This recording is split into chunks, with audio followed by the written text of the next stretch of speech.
Það öllum sama börnin í Breiðholti.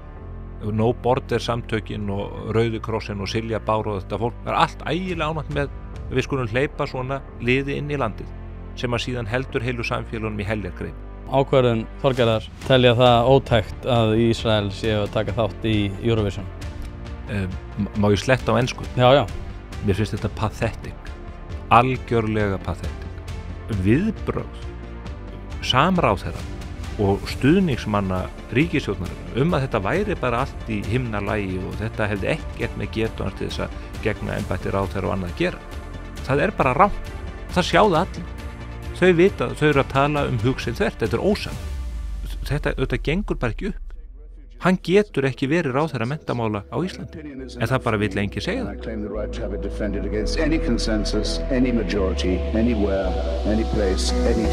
Góðan daginn og velkomin í hlaðvarpið Ein pæling. Þessi þáttur eru boði Alvörubón, Ljardalur.is, Bæjarins bestu pilsur, Polsen og Happy Hydrate. Nú ef að þú ert að hlusta á þetta núna í opnu streymi, þá getur þú farið inn á pardus.is/einpæling til að fá þennan þátt á undan öðrum, samhliða því að fá hann án auglýsinga. En snúum okkur á þættunum, gjörið svo vel. Herre, Stefán, nú erum við byrjaðir. Já. Hvernig ertu? Ég sjaldan verið betri. Mér líka við það. Sumarið að koma. Já, þú ert inngildingarsérfræðingur hjá Samtökunum 78 og ráðgjafi hjá Rauða krossinum. Já, og verðandi aðstoðarmaður nýs rektors Háskóla Íslands. Já, alveg rétt. Þú veist það sem nefna það. Gott að nefna það strax í byrjun. Byrjum það bara. Hvað finnst þér rektorskjörið? Þetta var forvitnileg niðurstaða. Mér finnst niðurstaðan ekki sterk fyrir háskólan af ýmsum ástæðum. Í fyrsta lagi vegna þess að við erum að missa mjög öflugan rektor sem hefur verið mjög öflugur á vísindasviðinu. Jón Atli Bendisson einn af virtustu vísindamönnum heims á sviði fjarkönnunar, hann rafmagnsverkfræðingur, og við tekur Silja Bár Ómarsdóttir sem held ég ágætis manneskja og allt það, en hún mjög pólitísk, hún mjög vinstrisinnuð og hennar vísindaferill nú sannlega sagna ekki með beisinn. Það tók hana held ég 2 áratugi að ljúka sínu doktorsprófi. Ég var hins vegar á sama tíma ekkert mjög spenntur fyrir mótherji hennar, Magnúsi Karli. Mér þótti hann hafa gengið ansi langt í að verja menn sem að ekki áttu vörnina skilið í hennu svo kallar plastbarkamáli. Sitt sýnist hverjum það, en ég bara man eftir því að hafa lesið Facebook-færslur frá Magnúsi Karli sem að mér fannst ekki bera vott mikla dómgreind, og mér finnst vont að háskólinn skuli ekki hafa á að skipa öflugri kandidötum til þess að leiða þessa mikilvæga stofnun. Þetta kannski fyrir utan háskóla sjúkrahúsið mikilvægasta stofnun landsins. Já, þetta þetta því að ég nú mikið búin að fjalla háskólana erlendis, núna sérstaklega í Bandaríkjunum, og svona þau kaflaskil sem að urðu núna þegar Claudine Gay þurfti að segja af sér með mikilli skömm í rauninni þegar hún kom fyrir þingið og var að fjalla það hvort að það væri hatursorðræða að ætla að tala og kalla eftir því að allir gyðingar skildu myrtir, að manneskja sem hefur verið svona í því að tala fyrir því að allir minnihlutahópar þurfum einhvern veginn að fá sér vernd fyrir ofsóknum manna, að þá var það ekki upp á teningnum. Þú ert að vísa þarna þetta í yfirheyrslur yfirinni fyrir þingnefnd í Bandaríkjaþings, og hún var auðvitað rektor Harvard háskóla sem nú held ég óumdeilt virtasta háskólastofnun veraldar, og þessar yfirheyslur eru eitthvað sem að fólk á bara að fletta upp á YouTube og skoða, vegna þess að það sem að var verið að spurja hana úti var það hvort það fælist í því hatursorðræða að tala fyrir því að það ætti að útrýma gyðingum, og það auðvitað öllum augljóst að það hatursorðræða. En hún vildi meina að svo væri ekki og var greinilega að reyna að koma sig hjá því að reka þá nemendur úr háskólanum sem að héldu fram þessum áróðri, þessum viðbjóðslega áróðri útrýmingu þessa kynþáttar, og svar hennar var það að þetta væri ekki hatursorðræða nema ef að menn myndu reyna að hrinda orðræðunni í framkvæmd. En það þá ekki auðvitað hatursorðræða, þá það bara orðið hryðjuverk eða þjóðernishreinsanir. og að horfa upp á rektor virtasta háskóli heimi enda út í þessu feni, það var verulega sjokkarandi. En þetta því miður orðið mjög algengt. Við erum með inn í háskólasamfélaginu veruleika fyrt fólk sem að heldur fram þvæla þessu tagi.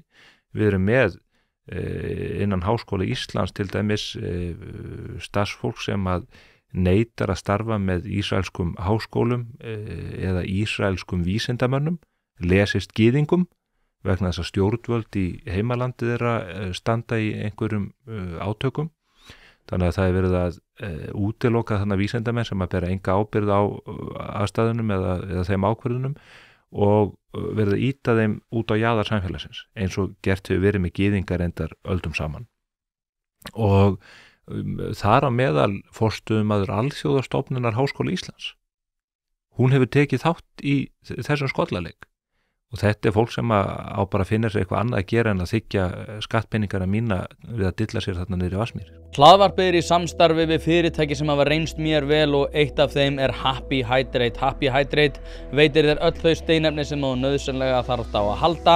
Ég var alltaf skeptískur á það hvort að það væri gott yfir höfuð að vera að taka einhvers konar viðbótarefni. En eftir að ég byrjaði að nota Happy Hydrate hef ég einfaldlega orðið betri maður. Mér líður betur, kem meira í verk og dagurinn verður einfaldlega betri. Þetta er dagskammtur af C-vítamini, engin gervisykur, dregur úr þreytu, inniheldur nauðsynleg vítamin og bara heilt yfir frábært. Því mæli ég eindregið með því að þið notið Happy Hydrate og skál fyrir því.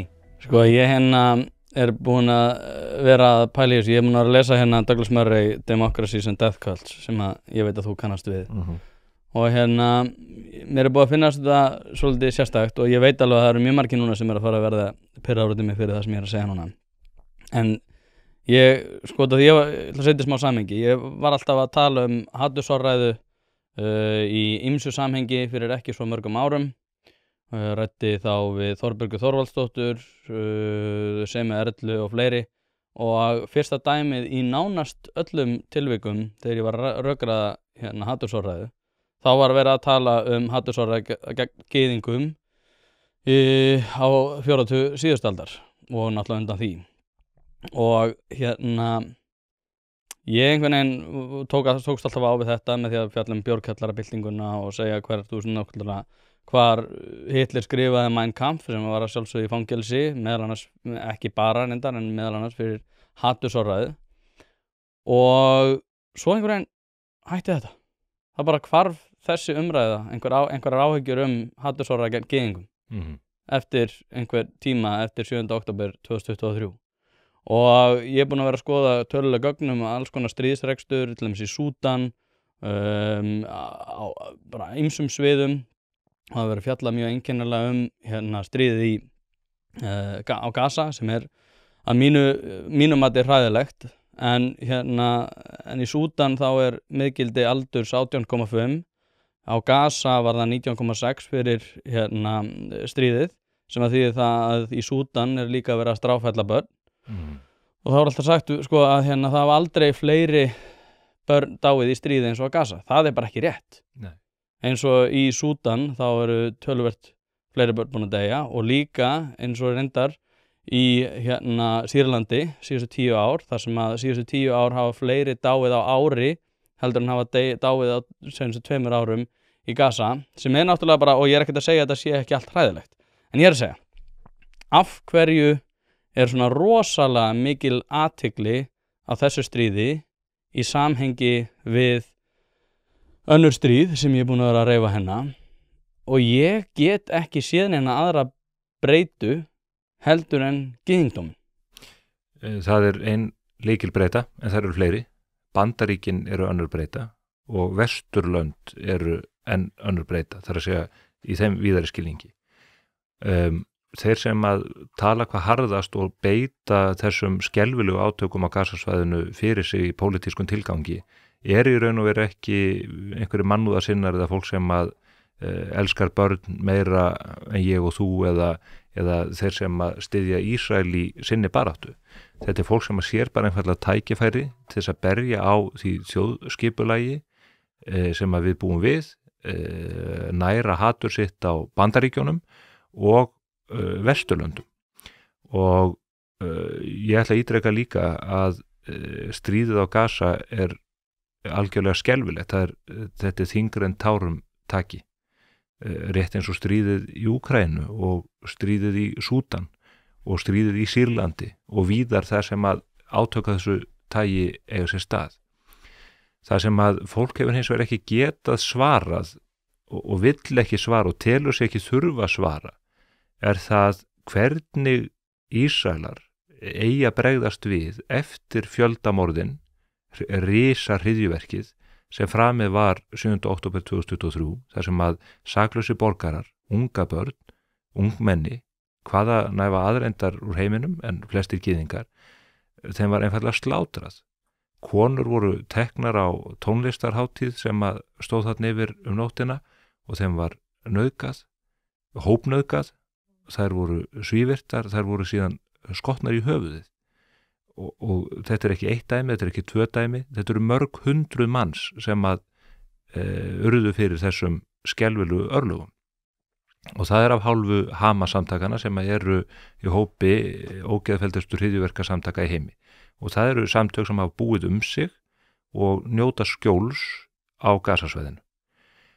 Hvað eiga Ísraelar að gera í þessum aðstæðum? Eiga þeir að horfa eftir þessum hryðjuverkamönnum onni í hólur sínar og láta eins og ekkert hafi skeð og bíða eftir því að þeir komi upp einhvers staðar annar staðar og slátri þá öðrum 1300 einstaklingum saklausum borgurum? Hver möguleikið eða hver kosturinn í stöðunni? Ísraelar hafa einfallega sagt, við getum ekki búið við þá ógn að Hamas-samtökin komi gegn okkar fólki að nýju og þess vegna förum við eftir þeim. Það kallar á gríðarlegt mannfall meðal stuðningsmanna Hamas-samtakana, fólksins sem að Hamas-samtökin spretta upp og sækja umboð sitt til. En ef að þú værir í þessar stöðu, ef að Íslendingar væri í þessar stöðu gagnvart hryðjuverkasamtökum sem að hefðu búið sig meðal væru hluta af einhver annari þjóð, nákvæmna þjóð okkar. Hvort myndirðu velja að börnunum þínum yrði slátrað eða börnum hryðjuverkamann? Og þetta er bara reikningsdæmi, veruleiki sem að Ísraelar búa við, sem að við getum það er svo þægilegt fyrir Silju Báru Ómarsdóttur að bora bara í nefið niður í Vatnsmýri og láta eins og hún sé heilu manneskja.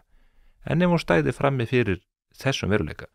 Og það líka eitt af því sem að má ekki gleyma, því þú nefndir orðræðuna gegn gyðingum á 3. og 4. áratug síðustu aldar. Gyðingarnir vita að það mun enginn verja þá nema þeir sjálfur. Þeir lentu, það munaði minnstu að þeim yrði útrýmt. Það voru 8 milljónir gyðinga teknir af lífi með einu eða öðrum hætti á tímum seinni heimsstyrjaldarinnar. Og það ekki einágra dæmi. Gyðingahattur innrætt á Vesturlöndum og reyndar víðar líka meðal múslimaríkjana og það sést best á því þau rekur söguna bara aftur til 12., 13., 14. aldar í Evrópu, á Spáni, á Ítalíu, í Póllandi, í Þýskalandi, í Rússlandi. Út allt hefur þessi kynþáttur verið ofsóttur og honum slátrað reglulega. Og það mjög áhrifaríkt að koma til dæmis í minningareitin í Jerúsalem sem heitir Yad Vashem, sem minningareitur helfararinnar og það stórt og mikið safn sem helgað fórnarlömbum nasismans og þar rakin þessi saga, hvernig í gegnum aldirnar hefur verið dregin svo myndagýðingum að þeir séu einhvers konar pláa, rottur, kakkalakkar, einhvers konar síkill á samfélaginu og allar sögulega rannsóknir og allt sem við skoðum til dæmis bara í framlagi gyðinga í dag til vísinda samfélagsheimsins í lyfjaframleiðslu, læknisfræði, eðlisfræði, efnafræði, í bókmenntum, öllum helstu sviðum vísinda og mennta. Þar framlag þeirra margfalt á við annara þjóðflokka eða kynþátta. Og þannig hefur það verið þar sem að gyðingar hafa komið inn í samfélag, þeir hafa byggt upp yfirleitt öfluga fjármálaþjónustu, öflug fyrirtæki. Það nákvæmlega það sem gyðingarnir gerðu þegar þeir fóru að streyma inn í Palestínu á öndverið 19. öld, þá fóru þeir að rækta upp landið, búa til matvæli og annað þar sem fólk reynilega svalt áður. Og þess vegna þetta eiginlega enn þyngra en tárum taki. að einhverju leyti grunar mig, að því ég hef nú átt í miklum samskiptu við gyðinga úr ýmsum áttum, að gyðingahatrið sé ekki síst öfund. Það er öfund yfir því hversu öflugt og einart þetta fólk í því að byggja upp aukin lífsgæði og öflug samfélag. Enda sérðu það að Ísrael fyrir botni Miðjarðarhafs og í Austurlöndum nær og ef við tegjum okkur yfir í Mið-Austurlönd, þetta er það ríki sem skarar fram úr á öllum sviðum í samanburði við nágrannaríkin. Og auðvitað elur það á öfund og tortryggni og öðru slíku, ekki síst meðal múslimanna. Já, það er líka frekar áhugavert hérna myndband þar sem að sá sem að fyrir minni mig, Sameinuðu þjóðunum fyrir talsmaður Ísraels, það var hann einmitt að nefna það, sko, hver eru gyðingarnir ykkar, þar sem hann er að tala til Amman og Jórdaníu og fleiri svæða og ríkja í Miðausturlöndum, þar sem að bara gyðingar hafa verið hraktir í burtu. Líbía, Marokkó, Egyptaland, út allt. Já. Bæði reyndar gyðingar en reyndar líka kristnir menn. Það er það sem að menn gleyma og til þess þegar við að ræða núna þessa hugmynd það að Gazasvæðið verði í raun rýmt að þessu fólki sem býr við þessar ömurlegu aðstæður þarna, og það eru ekki bara ömurlegar út af stríðinu sem hefur geisað frá 2023, það eru bara hafa verið ömurlega mjög lengi út af Hamas-samtökunum og þessum dauða kúltúr sem að þeir hafa alið upp með aftökum á fólki og þessum konum haldið niðri og samkynhneigðu fólki slátrað fyrir það að vera samkynhneigt. Einn möguleikin að sá að koma þessu fólki fyrir annar staðar í, segjum Jórdaníu, í Sýrlandi mögulega, í Líbanon, í Egyptalandi, þar segja að það þjóðir vilja taka á móti þessu fólki sem þeir eru ekki viljuð til, að það er kannski ekki neitt úr samhengi við það hvernig þær þjóðir hafa einmitt komið fram við gyðinga og kristna menn. Reyndar hafa ekki komið því fólki fyrir þeirra, bara hrakið það í sjóinn, sko. En ég verð að segja fyrir mitt leyti, ef maður reyna að setja sig í spor þessa fólk sem er auðvitað ómögulegt, en ef maður væri staddur á Gazasvæðinu með börnin sín og konuna sína, myndi maður ekki þykja það frekar að komast út úr þessum aðstæðum sem að mun ekki breytast öðrum kosti og flytjast til annars ríkis. Það er bara það sem Íslendingar vesturfararnir gerðu hér á öndverðri 19. öld, þegar hafísinn var að drepa hér allt og búfjárfellirinn var algjör. Fólk fór bara til Kanada og Bandaríkjana til að hefja nýtt líf, sko. En það virðist vera rosalega stíft í mönnum, sérstaklega vinstri mönnum á Vesturlöndum, að halda þessu fólki á þessu svæði, í þessum aðstæðum, í þessari togstreitu sem að sannarlega er til staðar út af öryggishagsmunum á bóða bóa, og það er ástæða þess að við erum með sérstaka flóttamannastofnun fyrir palestínumenn á vegum Sameinuðu þjóðanna, meðan allir aðrir flóttamenn í heiminum erum undir sameiginlegri flóttamannahjálp. Og af hverju það? Það er vegna þess að menn hafa ákveðið að skilgreina flóttamenn í Palestínu eða í Ísrael með öðrum hætti. Það eru með flóttamenn sem búa í kannski flóttamannabúðum kynslóð fram að kynslóð, í stað þess að gera það sem allstaðar er reynt að gera þegar fólk lendir í þessum aðstæðum, að reyna að koma því inn í samfélög þar sem að þeirra býður einhver framtíð. En það hafa menn ekki gert í Ísrael vegna þess að menn vilja hafa þessa svipu á Ísraelsríki og hafa þessa svipu á Bandaríkjunum. Það er það sem að þessir drullusokkar, flesti hverjir, Hjálmtýr Heiðdal og Sveitur Rúnar Hauksson sem að vaða uppi hér á Íslandi til þess, þeir eru ekki síst að nýta sér þessar aðstæður vegna þess að þeir hata Vesturlönd, þeir hata NATO, þeir hata Bandaríkin og þeir hata það frjálslinda þjóðskipulag sem að við búum við. Sveitur Rúnar Hauksson er bara í áratugi búin að vera í grillveislum með einhverjum Hamas-leiðtogum sem að koma og grilla sér einhverja kótilettur með Sveini Rúnari og fara svo daginn eftir að myrða samkynhneigða, sko, að því að þeim finnst það alveg ótækt að samkynhneigð fólk fá að vera til og ekki fá konuna þeirra að koma nærri, sko. Björk Vilhelmsdóttir, kona Sveins Rúnars, hún fær að ganga hér frjálsum göturnar í Reykjavík, sko, en hún fengi ekki að gera það á Gazasvæðinu, þar sem að Sveinn Rúnar er búin að finna sitt sæluríki, heimilislæknirinn á Íslandi. Þetta er auðvitað alveg með ólíkindum að horfa upp á fólk, taka afstöðu og taka sér stöðu með þessum dauða kúltúr sem að Douglas Murray hefur verið að fjalla svo snilldarlega að undanförnu og bara afhjúpa.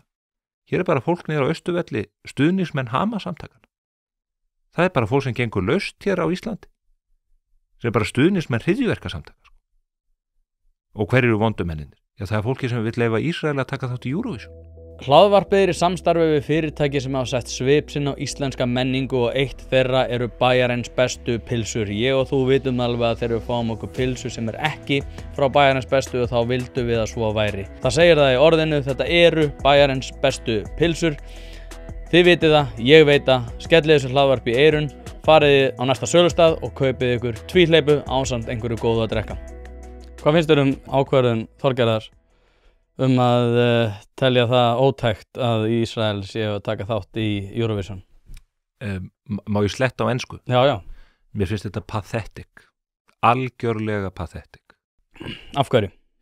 Vegna þess að Ísrael bara lýðræðsríki sem að takast á við alveg ofbóðslega erfiðar aðstæður. Þeir eru að ganga fram af mikilli hörku á Gazasvæðinu sannarlega, en það í átökum við þessi hryðjuverkasamtök. Og þess vegna ítreka ég það sem ég nefndi áðan, að þetta fólk sem að talar með þessum hætti gegn Ísrael og Þorgerður að gera núna, vill ekki einu sinni leyfa að taka þátt í söngvakeppni, hvað þá meira, þau svaraði ekki hvað á Ísrael að gera í þessum aðstæðum. Þetta bara veruleikinn, sko. Þetta ekki einhver draum að vera það sem að þú getur bara haga hlutum eins og þið sýnist. Þetta bara þjóð sem býr við ógn úr öllum áttum að henni verði gjöreytt. Ef að Íranir fengja ráða, ef að Sýrlendingar fengja ráða, ef að Hezbollah-samtökin fengja ráða, ef að Hamas-samtökin og Islamic Jihad og hvað þessi samtök all heita fengja ráða, þá myndu þau ganga hús úr húsi í Ísrael og skera menn, konur og börn á háls. Alla. Það markmiðið, sko. Það yfirlýst markmið. Íranir að reyna að koma sér upp kjarnorkusprengju til þess að beina henni á Ísrael. Og hvað á þjóð sem býr við þessa ógn að gera? Það það sem Þorgerður Katrín getur ekki svara. Hún getur verið að dilla sér hérna niður á Rauðarárstíg eða í nýjum höfuðstöðum utanríkisráðuneytisins og farið á fína fundi í Brussel og borða fína veislumat í boði Ursulu von der Leyen eða Macrons eða hvað þetta fólk að heitir. En hún þarf ekki að spurja sig þessara spurninga. Hvernig get ég varið börnin mín og gamla fólkið sem einhverjir þarna úti vilja skera á háls? Þetta svo óhugulegt einhvern veginn að þurfa að færa þetta í orð, en fólk hugsar þetta aldrei svona. Fólk bara mæti með einhverja Palestínufána niður á Austurvöll eða fyrir utan stjórnaráðið og mótmælir og að berjast gegn því að Starbucks opni og baráttan einhvern veginn allstaðar einhvern veginn. En aldrei ætlar þetta fólk að svara því hvað það fólk á að gera sem býr við existentialíska ógn. Bara ef að þér stæði slík ógn af mér hérna í þessu viðtali, sem getur nú vel verið, hvernig ættur að bregðast við? Áttu bara að halla þér aftur? Ég tæki á þér. Þú átt ekki séns, en áttu ekki að grípa til varna? Jú, sjálfsögðu. Það og menn segja, en þetta bara allt og langt gengið. Ef að niðurstaðan svo að það þurfa að ná Hamas-samtökunum, sem þessi dauðakúltúr, þessir menn sem safna sér $milljónum, halda þjóð sinni í ánauð og eru síðan sífellt að skipuleggja hryðjuverk gegn almennum borgurum. Það þarf að ná þeim. Og ef að þeir fara undir sjúkrahúsin á Gazasvæðinu, ef þeir fela sig á meðal almennra borgara, fjölskyldum meðlima sinna, hvað eiga Ísraelar að gera? Já, en þú veist, við myndum aldrei samþykja það til dæmis, bara ef að segja eins og svo að bara þeir myndu núna í fyrramáli bara segja, við þurfum að útrýma Hamas og þeir myndu bara varpa kjarnorkusprengju þannig, bara, já, svona þessum minni kjarnorkusprengju sem hafa taktískum kjarnavopnum. Við myndum ekki setja okkur við það. Nei, þannig að einhvers staðar liggur þessi lína á því hversum langt þeir geta gengið og það það svona svolítið það sem við erum kannski að velta fyrir okkur í því að, sko, jú, þú getur alveg sagt að þeir séu með þessa ógn, ég meina, hver ógnin núna?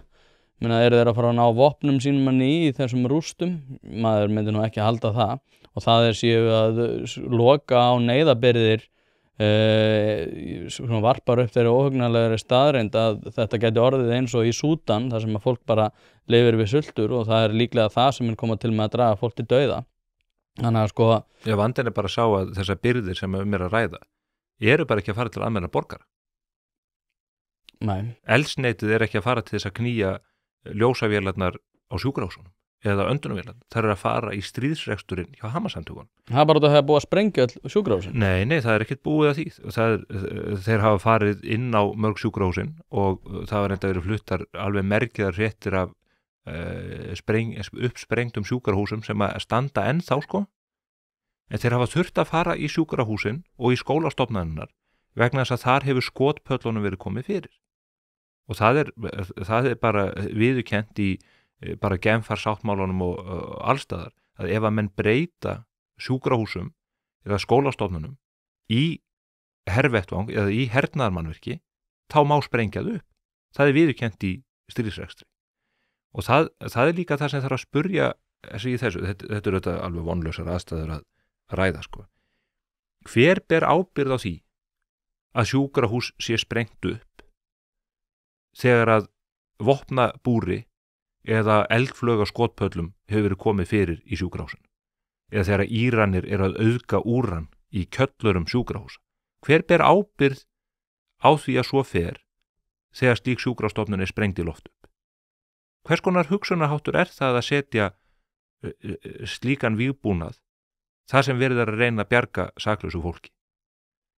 Og með sama hætti það sem að þeir gera, þeir fylla húsin þar sem þeir eru að dyljast sjálfir af fólki, annarkvort í vonum það að menn þori þá ekki að sprengja þú í loftu eða þá að tryggja mannfalli verði svo svakalegt þegar þeir láta til skara skríða að öll heimsbyggðin henni verði allri misboðið og takja afstöðu gegn Ísrael. Það er taktíkin hjá þeim. Hvernig bregðumst við og hvernig hafa Vesturlönd brugðist við og allar siðaðar þjóðir þegar svona ógnir steðja að? Ég ætla að taka dæmi af því þegar orustanum Bretland átt sér stað.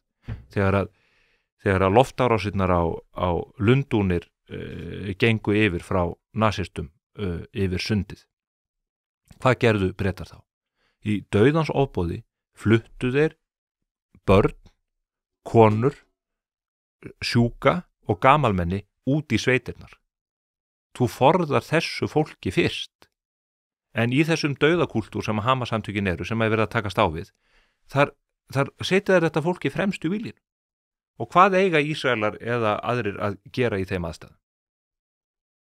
Eiga menn þá bara að halla sér aftur? Hvernig endar það ef að menn beita bara þeirri aðferð og menn geta þá ekki farið gegn? Það er það sem að Ísraelar hafa verið að gera, ekki alltaf með góðum árangri og þeir hafa beitt ofboðslegri hörku, það er viðurkennt. En þeir hafa verið að reyna að takmarka mannfallið eins og þeir geta. Það eru 40.000 fallnir í þessum átökum á Gaza-svæðinu, en þarna á þessum litla bletti eru 2 milljónir manna. Þannig að öll þessi umræðum þjóðernishreinsanir og Ísraelar sé að reyna að útrýma Palestínumönnum á Gaza-ströndinni, þeir væru búnir að því að þeir hefðu áhuga á því. Sko. Þeir hafa alveg vopnabúna bara til þess að bara jafna þetta allt við jörðu. Sko. Þannig að það getur bara 2 milljónir manna verið fallna. Sko. Staðreyndin er svo að þeir eru að reyna eftir fremsta megni að eyðileggja hernaðarmannvirki sem búið að koma fyrir í sjúkrahúsum, skólastofnunum og út allt og síðan að drepa þessa leiðtoga. Þeir hafa reynda að fara eftir þeim meðal annars bara inn í Teheran og víðar og reynda að koma þessum rétt dræpumönnum fyrir kattanef. Hlaðvarpið er í samstarfi við stöndu og mikilvæg fyrirtæki og eitt af því er Polsen. Polsen.is til þess að skera hvað eina, hvort sem þú þarft að fara í bílrúðu skipti eða einfallega bílrúðu viðgerð, þá ferðu inn á Polsen.is. Ef það er stjarna í framrúðinni þá bara bókaru tíma á heimasíðunni, ferð með hann og hann er tilbúinn samdægurs. Ekki vera með stjörnu í bílrúðinni, Polsen.is, láttu græða rúðuna strax í dag. Þetta er enda, sko, það sem mér hefur fundist og það er svona líka opnaði þetta svolítið á því að tala hatursorðræðu og hvernig, sko, það hefur eitt svo miklu tíma í að rökræða hatursorðræðu við fólk sem að, ég held að hafa aldrei haft einn áhuga á hatursorðræðu. Þau voru bara, það var bara eitthvað svona spil á hendi í því að svona kom einhver konar ákveðnum stjórnlyndis áformum hérna fram. Var byrjað að beita hér gegn saklausu fólki sko, sem var bara með rangarskoðanir á Íslandi. Já, akkurat. Það var einhverjir galnir kennarar sem voru með rangarskoðanir. Það var lögreglan og bara fann að fara gegn þeim einstaklingum. Eins og við erum að sjá núna í Bretlandi maður. Þetta er orðið ótrúlega klikkað sko. Það er mjög óhugulegt. Þetta er orðið mjög óhugulegt sko. Það er enda núna Keir Starmer. Svo er þetta svo skrítið sko. Svo núna, þú veist, Keir Starmer var hérna, kemur í batan okkur að taka á honum sko fyrir það að núna veru Keir Starmer er búin að viðurkenna aftur að það væri 2 kyn og maður bara hérna, hvað veröld er þetta eiginlega? Þú veist, þeir eru að fangelsa fólk fyrir rangar skoðanir sem hefur oft að gera með einmitt það að það hafi ekki verið 2 kyn eða fleiri kyn eða hvernig sem það var. Nú er Keir Starmer komin aftur, já, fyrst að Hæstiréttur segja nú með hvað mér er að finnast, þá eru aftur 2 kyn. Það er þá niðurstaðan, það eru einhverju dómarar í skikkjum, kallar í kjólum sem að ákveða það að það séu bara konur sem eru af náttúrulegum orsökum konur. Mér finnst það og ég ætla að tengja það reyndar við annað umræðefni svo við flytjum þess að og það að þú hefur kallað þetta andverðleika samfélagið og ég er svolítið sammála því og maður er búin að taka eftir því það er ekki endilega það að við leitumst eftir því að fá fólk til valda sem hefur ekki burði til þess að viðhalda stöðunum heldur það ákvað svona umburðarlyndi gagnvart vanhæfni. Og þá var ég að tala bara getu og burði til þess að takast á við einhver aðstæður að við séum einhvern veginn bara já, nei, þetta er nú allt í lagi út af því að þetta er manneskja sem er einhvern veginn á einhverju ákveðnu meiði eða ákveðnum hópi og þar af leiðandi er allt í lagi að manneskjan sýnir fram á algjöra vanhæfni. Bandaríski herinn til dæmi þetta, það sem að helsta framlag sums fólks var að auka við einhverja fjölbreytni það að eins og Douglas Murray segir í einhverju viðtali að það sem að manneskja sem var bipolar og það var þá fjölbreytileiki bandaríska hersins að vera með bipolar mannesku í því að stýra einhverjum drápsdróna og maður er bara þessi veröld er orðin svo einkennileg. Þetta er nú bara miklu nærtækara því að ég meina þú flýgur reglulega til Bandaríkjanna eins og ég geri og frá Obama tímabilinu hefur þessi stefna verið við lýði í tengslu við flugumferðarstjórn í Bandaríkjanum og sem er nú stærsta, flóknasta flugumferðarstjórnunar svæði heimi, gríðarleg flugumferð í Bandaríkjanum og þar var tekin ákvörðun það að fara ekki bara eftir hægni, þar voru bara hvítir kallar í flugumferðarstjórnunni og þetta þótti algjörlega ótækt, það yrði að fara að hleypa minnihluta og hópum þarna að og þá fóru þeir og lækkuðu kröfurnar eða minnkuðu kröfurnar sem gera má til þeirra sem að er að sinna þessu mikilvæga verkefni og hvað gerist? Við sjáum tölfræði við það að atvikum þar sem að flugvélar rekast næstum því saman, það er sem betur verið afar sjaldgæft að það gerist og það sé ekki óþekkt, en atvikum þar sem tilkynnt er að mistök flugumferðarstjóra valdi því að vélar rekist nána saman. Þeim fjölgar ekki talsvert, það er exponential vöxtur og ég hugsa alltaf þetta, ég var að fljúga daginn tvisvar til Bandaríkjanna og í bæði skiptin í aðfluginu, annars vegar til Washington og Boston, var mér hugsað til þessara staðreyndar að flugturnar í Bandaríkjunum eru uppfyllt af fólki sem var ekki hæfasta fólkið í jobbið og þetta var í nafni fjölbreytileik og annars í þeim dúr og þetta eru hlutir sem að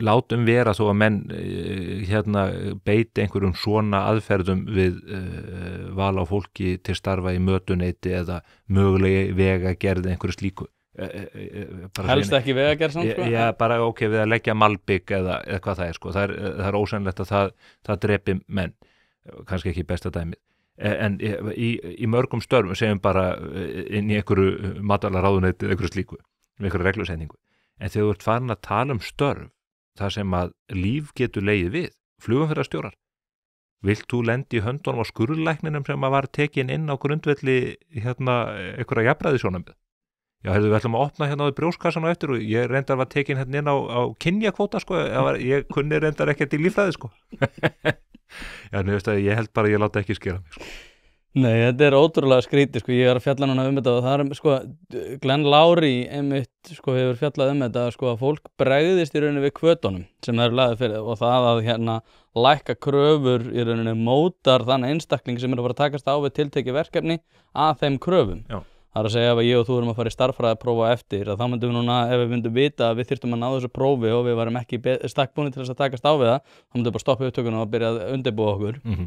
En ef þú myndir ekki vita að ákveðin árangur myndi koma þér á ákveðin stall, segjum bara að komast til dæmis inn í Harvard eða eitthvað þannig, eins og hefur verið núna, það sem hefur verið reyndar dæmt ólöglegt í Bandaríkjunum, loksins, að þá ertu ólíklegri og Glenn Loury sem er náttúrulega þeldi okkur hagfræðingur í Brown, hann hefur verið að segja þetta að það sem versta sem hefur komið fyrir svarta er þessi undirgefni og svona í rauninni svona ákveðin aumingjavæðing þeirra að þeir þurfi ekki einhvern veginn að takast á við þær kröfur sem þeim eru settar, sem hefur náttúrulega leitt til þess að þegar þeir til dæmis komast inn í einhvers konar stemgreinar að þá flosna þeir upp úr námi út af því að þeir náttúrulega eru ekki í stakk búnir til þess að takast á við námið þó svo að þeir hafi fengið að komast inn í námið. Grunnurinn er ekki til staðar. Þetta er bara byrtast í menntakerfinu hjá okkur núna. Það var einmitt að segja. Skólakerfið og ekki bara einhvernir. Kennarafórustan er bara að berjast gegn því að það séu sameiginlegir mælikvarðar, menn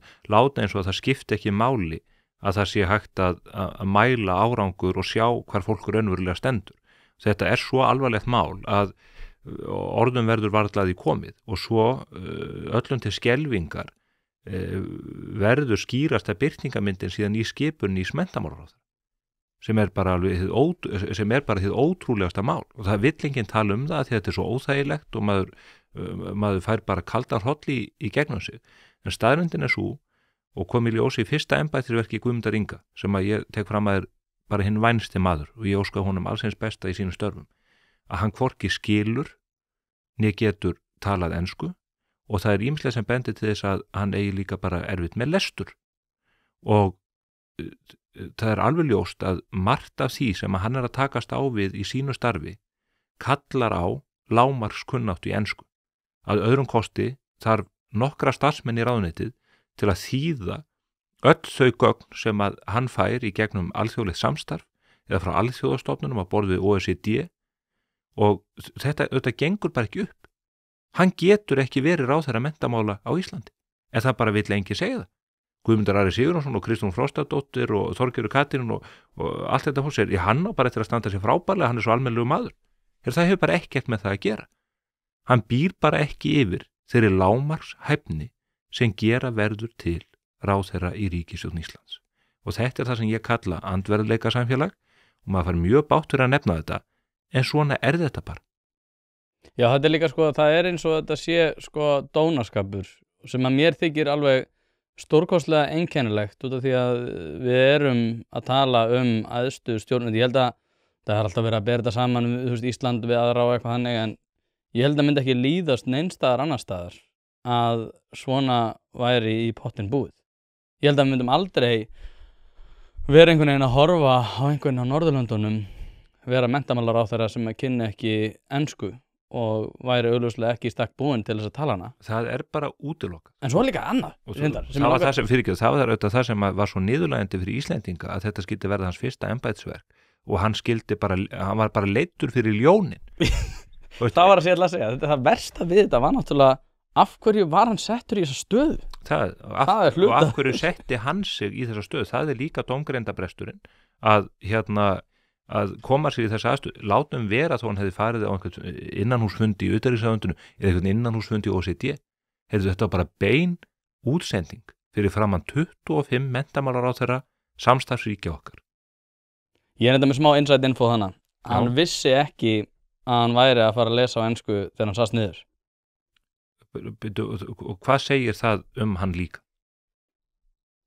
Þú ferð ekki inn í svona aðstæður sem ráðherra sem fulltrú Íslands öðruvís en að hafa lágmarks upplýsingar það hvað í vændum er og aldrei flytur svona ræðu öðru svona að fara þá yfir hann og þarna bara einhver embættismenn og aðri sem bera ábyrgð og látum vera, þetta er uppákoma sem verður og Guðmundur leysti það bara vel og af auðmýtt og sagði fallið farið heill og allt það ég held að hann sé ekki að læra ensku þess að dagana til að bæta úr því per se en viðbrögð samráðherrana og stuðningsmanna ríkisstjórnarinnar að þetta væri bara allt í himnalægi og þetta hefði ekkert með getu hans til þess að gegna embætti ráðherra og annað að gera. Það er bara rangt. Það sjáðu allir. Þau vita, þau eru að tala hugsin þvert. Þetta er ósatt. Og þetta er andverðleika samfélag. Og annað dæmi af Höllu Tómasdóttur núna, þar sem hafa komið mikla furðu skýringar á því hvernig hún skrifaði þessa samúðarkveðju á Twitter við andlát Frans Páfa. Hún segist núna að verða brúna kartöflur og verða að reyna að taka kallinn einhvern veginn og glemt einhverju atmerki eitthvað svoleiðis. Forseti Íslands ef að þú þetta senda samúðarkveðju vegna fráfalls leiðtoga 1,14 miljóna katólika, þá gerir það ekki að meðan þú ert að brúna kartöflur á Bessastöðum. Það eitt og sér segir mér að það eitthvað ekki alveg í lagi. Og þar fyrir utan finnst mér að forseti Íslands eigi ekki að rjúka til í farsímann sinn og senda samúðarkveðjur í gegnum Twitter. Það hlýtur að vera einhver virðulegri og eðlilegri prótókoll þegar kemur að forseta Íslands í þessum efnum. Og þetta eru bara hluti sem þarf að svara. En mér finnst þetta svona, ég veit ekki hvort að menn séu bara hættir að taka hlutverk sitt alvarlega eða hvort að menn kunni bara ekki til verka. Er það þannig að fólk bara veljast í svona verkefni og gerir hlutina bara einhvern veginn? Á ég bara að taka hér við einhverjum fristitógarinn og höfn og bara leggja í hann með áhöfn og kost á þess að vita hvernig eigi að stoppa skipið eða koma veiðarfærunum í sjóinn til þess að hífa aflann í land borð. Þetta getur ekki virkað svona. Ætlar að setja mann sem flugstjóra yfir farþegaþotu sem kann ekki að ræsa vélina. Hann kann kannski að ræsa hana en kann ekki að lenda henni, sko. Já, við fögnum fjölbreytileikanum, þannig að hann gæti verið Já, ég fagna fjölbreytileikanum svo lengi sem ég þarf ekki að vera sjálfur borð í þessari vél, sko. Bara, eða eru Hjálmtýr Heiðdal og Sveinrúnar Hauksson og það fólk, sko. Þau mega fara borð í þessari vél. Hlaðvarpið í samstarfi við fyrirtæki sem veita úrvalsþjónustu og eitt af þeim alvöru bón. Við skulum bara vera hreinskilin, ef þér þykir vænt bíliðin þá lætur þú gera þetta almennilega og það nákvæmlega sem alvöru bón gerir.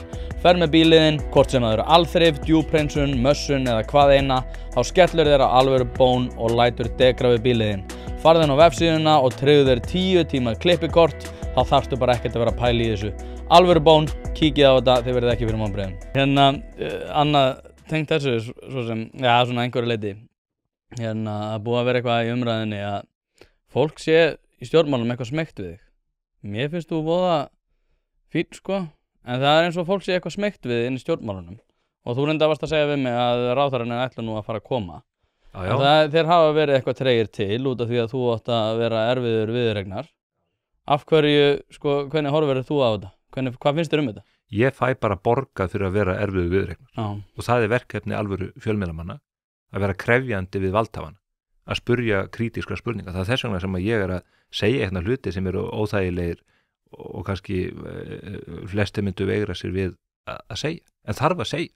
Það einhver sem þarf að benda á það að keisarinn ekki inn í fötum eða hvernig sem aðstæður á hverjum tíma. Nú tók ríkisstjórnin við 21. desember og þetta hefur verið þeysireið og þetta margt gengið á ekki síst í tengslu við Flokk fólksins og annað og Morgunblaðið sem ég starfa fyrir hefur svona lent í dálítlum hvirfilvind hvað það varðar. Þetta ykkur að kenna náttúrulega. Þetta allt okkur að kenna, meiri sé að umfjöllun Ríkisútvarpsins Ásthildi Lóu, sko. Þetta allt eitthvað fjárstýrt af Morgunblaðinu og Davíð Oddssyni og ég hann með fjárstýring á mér meiri sé og ég veit ekki hvernig þessar lýsingar hafa allar verið. Þessi þetta tómþvæla. En hins vegar það þannig að stjórnin að fóta sig og Kristrún að reyna að læra þetta. Þetta mjög sérstakt að eini ráðherrann í ríkisstjórninni sem hafði setið í ríkisstjórn þegar þessi ríkisstjórn sest að völdum þannig í desember var Þorgerður Katrín. Kristrún kom alveg fersk að borðinu, Þorbjörg Sigríður og allt þetta öfluga fólk. Þannig að þau að fóta sig og þau í kröppum dansi og þá hef ég alveg skilning á því að þau svona vilji síður koma til mín, sko. Því að það bara drullu erfitt og ég alveg sýnt í skilningi, ég hef svona nefnt öðru hvoru að þau svar ekki eða vilja ekki koma og að mæta út kvippin og kvappin og allstaðar annar staðar í viðtöl. Það allt í lagi. Að lokum verða þau að koma til mín, sko. Og þá verð ég bara í enn meira stuð en ella og ég bara hlakka til. Hanna Katta eini ráðherra sem hefur komið til mín hingað til og það eru fleiri sem hafa boðað komu sína og hún stóð sig bara mjög vel og hún var einlæg sem að mér finnst það líka virðingavert þegar að fólk, hún hefur verið snögg að setja sig inn í hluti og hún hefur ákveðna skoðanir í hlutum, allski skoðanir sem að ég ósammála og allt góð með það og við bara tökumst á það. En svo í sumum tilvikum þá bara get ég sagt að ég hef rekið hann á gat þannig bara ég spurði hún til hluti sem hún var ekki búin að setja inn í. Þá sagði hún það bara, ég bara ekki komin inn í þetta og það bara virðingavert og allt góð. Og ég virði það alveg við ráðherra sem að segja, ég ætla ekki að koma til því núna, ég kem til því seinna. Eina sem ég þoli ekki eru ráðherra sem að svara ekki og láta bara eins og að maður sé ekki til og það eru svona einn og einn slíkur þarna inn í ríkisstjórninni sem ég læt nú vera að vera þylju hérna. Svo mæta þau og úr þessu verða þættir sem að ég veit að þú horfir á og nokkrir aðrir og úr þessu verður bæði gott sjónvarp, það ágætis afþreyingi þessu fyrir þá sem hafa áhuga pólitík, en upp úr þessu kemur líka efnislega miklu betri umræða heldur en þessi steingelta umræða á mánudagskvöldum í Silfrinu eða Kastljós viðtölin sem engu skila. Það sem að spurningu varpað fram, einhverju svarað og svo kemur einhver spurning eitthvað annað mál. Þú getur garanterað það ef þú horfir á þættina hjá mér að ég ber fram spurningu sem efnislega athyglisverð eða hlaðin einhverju merkingu og ef að ráðherrann eða þingmaðurinn eða hver forstjórinn fer einhvern veginn út af sporinu eða fer að bulla sem mjög algengt að þá réttu við kúrsinn. Þá annarkoð spurðu spurningarinn aftur eða endurorðum hana eða komum að málinu úr annar átt. Þannig að sá sem að hlusta, sá sem ég að vinna fyrir, það eru neytendur fréttana sem að ég fulltrúi fyrir almenning eða lít svo á að fólk færi eitthvað út úr því sem þú færið ekki eins og á ríkisstöðinni nema í undantekningatilvikum. Já, þá myndi einhver svara sko því ég veit til dæmis að fyrir kosningar á Selfossi þá ég með smá insider info það að það hafi bara verið ákveðin svona samtakamáttur það að mæta ekki í þátt til þín og þau velta fyrir sér sko nú augljóslega sko tapsár siðlausi siðfræðingurinn komin hingað til þess að reyna að útrýma þessari ríkisstjórn á kostnað sjávargreifana sem að reka og eiga Morgunblaðið. Þú ert að reyna að ýta Sjálfstæðisflokknum aftur til valda og það bersýnilegt að þú ert í ferð í mjög, illa hulinn í þinni meinfýsnu aðgerð að draga úr trúverðuleika þessara ríkisstjórnar. Þannig að sko cost-benefit analysis og ég sletti nú á því að mæta til manns sem að svífst einskis í sína atlögu að því að reyna að sjá til þess að auðvaldið haldi og ríkhaldi í sín völd svo augljós að ég held að almenningur bara sjá í gegnum það að þeir þurfa náttúrulega ekki að vera að hlusta á eitthvað suð sem að bara komið úr ranni sjávarútvegsins. Þetta bara frábær vangavelta og ágætis lýsing á held ég svona hugsunarhætt eða hugafæri einhverja sem að voru í svona kostnaðar og ábatagreiningu fyrir framboðin. En staðreyndin bara sú að þetta stæðist enga skoðun.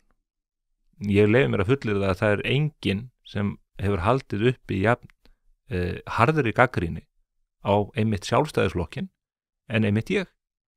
Ég hef gert það á vettvangi spursmála og ég hef gert það á vettvangi þjóðmála þar sem ég tíður gestur. Við fengið mjög bátt fyrir frá forystu Sjálfstæðisflokksins. Þannig að bara ef að menn eru einhverstaðar að mínu mat að fara út af sporinu sem að Sjálfstæðisflokkurinn hefur gert, Framsóknarflokkurinn hefur gert, Vinstri grænir gerðu á meðan þeir voru ennþá til og ríkisstjórnin núna þá bara fá þeir fyrir ferðina hjá mér. Og þannig, og þetta ákveðin tegund af fjölmiðlun sem hefur ekki verið mjög algeng á Íslandi, allavega ekki svona í nákvæmlega þessari mynd, en það það sem við höfum byggt upp í kringum spursmál. Og ég ekki að reyna að leggja stein í götu eins eða neins sem að komi mína þætti, þetta ekki tilraun einhvern veginn til að taka menn að lífi og það hefur verið sagt og sagt, menn hafa bara verið teknar að lífi þannig þessu þætti hjá þér, menn nefna 2 einstaklinga þar helst til sögunar, Lenju Rún hjá Pírötum og svo Þórsna Júlíusson sem að mætti líka í þátt hjá mér í aðrænta kosninga.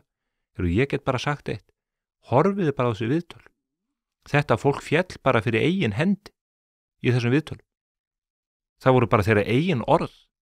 Menn svo rosalegt og ósanngjarnt með hann Lenju Rún að vera að hlýða henni yfir það hvað veiðigjöldin að há á Íslandi. Ég var ekkert að því. Það var hún sem að byrjaði umræðinu veiðigjöldin. Það hún sem fór að þvaðra það að hún vildi hækka veiðigjöldin og þá lék mér eðlilega forvitna að vita og ég vildi upplýsa áhrendur það hversu há veiðigjöldin væru núna og hversu há veiðigjöldin hún vildi að þau yrðu. Það kom í ljós að hún hafði ekki hugmyndum hversu há veiðigjöldin væru eða hvernig það væru reiknuð, en hún var samt verið skoðun að þetta hækkaði.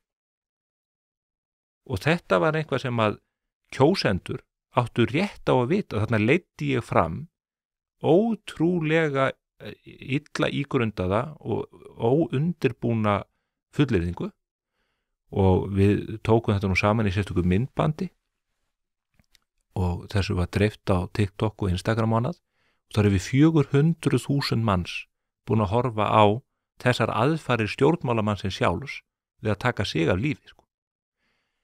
Þórður Snær, hann var mjög ósáttur við það að ég skyldi draga fram þessar bloggfærslur sem hann hafði skrifað svona 23, 4, 5, 6 27 ára gamall þar sem hann var ekki aðeins að níðast á konum og öðru slíku, hann var jafnvel að henda gaman að barnaníði og öðru slíku. Algjörlega ótækt taldi hann að ég var að draga þetta fram. Það hafði reyndar aldrei verið staðfest opinberlega, hann hafði þrætt fyrir að hafa skrifað þetta, en það fékk staðfest í þessu viðtali. Og hvað gerðist? Ingibjörg Sólrún og Kristrún Frostadóttir og allt þetta fólk, það fordæmdi þessi skrif. Og hann dró framboð sér tilbaka. Og það staðfesting á því að þetta efni átti erindi við almenning. Svo bara gerðu hann að framkvæmdastjóra þingflokksins og allt í góðu og Þórður lifði sæll og glaður til æviloka sko, ekkert mál. En þetta er hvorki ósanngjarnt né einhver tilraun til þess að leggja stein í götu fólks, þetta er bara til að draga upp myndina eins og hún raunverulega er. En kannski vill fólk bara almennt að hlutin sé ekki þannig. Það sé bara dregin upp einhver allt önnur mynd fyrir kjósendur og það er nú reyndar svo mynd sem er að teiknast aðeins upp núna með ríkisstjórnarsamstarfið. Fjöldin allur af fólki í viðskiptalífinu og athafnalífinu sem að kaus Viðreisn og ég held að Viðreisn yrði svona atvinnulífsflokkur og myndi standa vörð atvinnulífið. Heyrðu, það eina sem Þorgerður Katrín og hennar fólk gerir núna það er að leggja stein í götu atvinnulífs. Einu aðgerðin, einu ákvarðanina sem eru teknað við ríkisstjórnarborðið fyrir tilstilli Viðreisnar er að þrengja að atvinnuvegunum, draga úr samkeppnishæfni, einmitt þegar að atvinnuveginir eru í herpingi. Og ég held að fólk hafi keypt köttinn í segnum og það hefði verið betra ef við hefðum getað leitt það fram í kosningabaráttunni hvað þau raunverulega ætluðust fyrir. Því að það kom ekki í ljós. Þau sögðu ekki satt það hvað þau ætluðu að gera. Þau ætluðu aldrei að samþykkja til þess það að strandveiðarnar eru belgdar út. Bara aðal leiðtogi þeirra í háskólana sem er núna fjármálaráðherra var búin að finna út úr því með áralöngur rannsóknum að þetta væri kerfi sem leiddi til sóunar. En núna styður þetta heilsugar. Finnst þetta frábær hugmynd. Frábært að sóa auðlindunum. Hafði ekki fengið betri hugmynd? Aldrei betri hugmynd en einmitt þá. Það var fyrsta málið sem að Hanna Katrín og ríkisstjórnin sögðust allar leggja áherslu á. Það var á stórefla kerfi sem þau voru sjálf búin að kosta niðurstöðum að leiddi til sóunar. Ég var á sunnanverðum Vestfjörðum núna páskana og það allir himinlifandi þar sko. Já, ekki allir. Og ég ætla að kíkja á strandveiðarnar í sumar með félagum mínum. Ég ætla að fara með honum og draga þann gula úr minni Patreksfjarðar. Það verður spennandi. Já, þú er náttúrulega frá Patreksfjarði, það gleymist. Ég þekki þetta svæði og lífið á höfninni mjög vel sem að ég ger ekki lítið úr. En ef að menn segja, þetta er sameiginlega auðlind þjóðarinnar og það þarf að gæta þess að við nýtum auðlindirnar sem best, sóum ekki hlutunum. Það er bara öll umræða í sambandi við náttúruvernd og umhverfisvernd og verðmætasköpun. Að þá ferðu ekki á stóreflir kerfið sem að sóar auðlindir. Hvað finnst þér maður les Jón Steinar deilt við dómaran, þá er hann að minnir að þessi í þeirri bók, þar sem hann er að fjalla örlítið svona skoðana leysi og ritskoðun eða svona sjálfsritskoðun dómara. Hvað finnst þér svona í sambandi fjölmiðl? Nú hefur allir bara við almennt séð bara fólk sem er kannski svona á einhverjum opinberum vettvangi út af því að nú er rosalega mikið ákall það að fjölmiðlamenn sérstaklega hjá RÚV sem er kannski alveg eðlileg krafa það að séu einhvern veginn skoðanalausir. En svo mætur oft fólk á RÚV til þess að samstöðuna og er með skoðanir sem eru rosalega langt til vinstri en það þykir allt í lagi Svo erum við með mann eins og Helga Magnús sem að reifar skoðanir ýmis mál og hann má ekki hafa þannig skoðanir og þá þarf hann að fara úr embætti. Það er svona ákveðin vakir ákveðin vofa sjálfsritskoðunar yfir ýmsum svona kimum samfélagsins. Og ég hef reyndar sagt það áður að ég er ekki fjölmiðlamaður og ég mun aldrei vera fjölmiðlamann. Fólk má kalla mig fjölmiðlamann, það er ekkert mál. En ég bara horfi ekki á mig sem fjölmiðlamann. Þú ert miðlamaður. Ég er miðlari. Þórarinn miðill. Hlaðvarpið er í samstarfi við Ljárdalur.is. Ljárdalur sérhæfir sig í innflutningi á smágröfum og öðrum vinnuvélum og leggur mikið upp úr því að veita fljóta og persónulega þjónustu við hvern og einn. Hvort sem þú ætlar að gera upp sumarhúsið, gera upp garðinn eða hvað eina, þá ferðu inn á ljardalur.is og tryggir þér smágröfu til þess að klára verkið. Ég veit að það eru margir iðnaðarmenn sem hlusta á þetta hlaðvarp og þið farið inn á ljardalur.is og látið draum ykkar rætast þið hafið alltaf viljað að eignast litla smágröfu. Ljardalur.is, kíkið á það, þið verðið ekki fyrir vonbrigðum. En hérna svona sjálfsritskoðun, og þú veist, núna erst þú augljóslega með skoðanir og þú ert ekkert feiminn við að segja þær, og það á að vera vitnisburður það að þú sért óhæfur til að vera í fjölmiðlastarfi og vera með eitthvað fréttaþátt sem að fólk á að taka mark á. Hvað finnst þér þetta? Svona ef þú reifar þessar hugmyndir með mér. Trúverðurleiki fjölmiðla almennt felst í því hvort að menn flytji sannar og réttar fréttir og hvort að fólk sé upplýst eftir að hafa neitt fréttan. Hvort sem það les þær, hlustar á þær eða horfir á þær, með hvaða mótið þú gerir það. Og ég starfa fyrir miðil sem að hefur núna verið við lýði í 111 ár og hefur lifað alla aðra fjölmiðla. Morgunblaðið, ég minnist nú oft að það, Morgunblaðið var búið að koma út í 17 ár þegar Ríkisútvarpið var stofnað og áratugum saman þegar Ríkissjónvarpið var stofnað og það er ekkert dagblað eftir á Íslandi annað en Morgunblaðið og engin vefmiðil sem hefur aðeins útbreiðslu og lestur á Morgunblaðið. Það flettingar á Morgunblaðinu eru það byrjum 40% meir en á Vísi á hverju einasta degi, þannig að þetta er algjör afburða fjölmiðl og það er mælikvarðinn á það hvort að fólk treysti miðlunum eða ekki og það sama á við spursmál að þeir tugir þúsunda sem að horfa eða hlusta á þennan þátt í viku hverri er að lýsa því yfir að það sé eftir einhver að slægjast í þættinum og það hefur ekkert með það að gera hvort að ég sé skoðanlaus eða ekki. Ég hef einfaldlega sagt prógramið sem ég hef sett upp í spursmálum er bara maður með mjög sterkar skoðanir, það leynir sér ekki, menn vita nákvæmlega hvaðan ég er að koma og menn geta tekið debattið við mig inn í þessu þáttum. Ég ætla ekki að þykjast vera einhver hlutlaus spyrjandi, en ég vil vera sanngjarn og reglan sem ég hef sett mér er svo að taka eins á öllum, bara af hörku og láta menn hafa fyrir því að mæta í viðtöl.